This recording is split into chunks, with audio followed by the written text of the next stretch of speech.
وما من دابة في الأرض إلا على الله رزقها ويعلم مستقرها ومستودعها كل في كتاب مبين।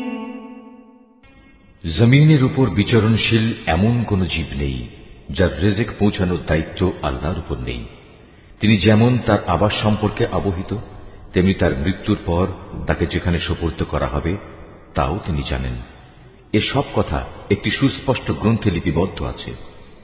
وهو الذي خلق السماوات والأرض في 6 أيام وكان عرشه على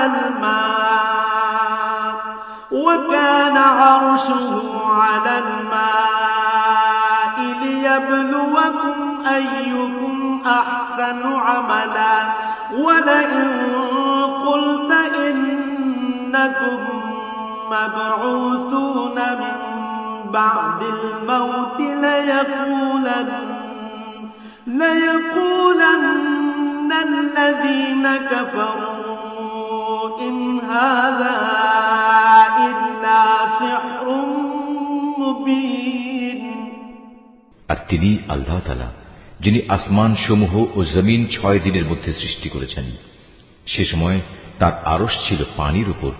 এ সৃষ্টি কৌশলের লক্ষ্য ছিল যেন তিনি এটা যাচাই করে নিতে পারেন তোমাদের মধ্যে কে তার আচার আচরণে সর্বোৎকৃষ্ট। হে নবী, আজ যদি তুমি এদের বলো মৃত্যুর পর তোমাদের অবশ্যই পুনরুত্থিত করা হবে, তাহলে যেসব মানুষ কুফরের রাস্তা গ্রহণ করেছে তারা সাথে সাথেই বলবে এ কিতাব তো সুস্পষ্ট জাদু ছাড়া আর কিছুই নয়। ওয়ালাইন আখরনা আনহুমুল আযাব ইলা উম্মাতিন মা'দুদাতিন লায়াকুলুন্না মা ইয়াহবিসু আলা ইয়াওমা ইয়াতিহিম লাইসা মাসরুফান আনহুম ওয়া হাqa বিহিম মা কানু বিহি ইস্তাহজিউন।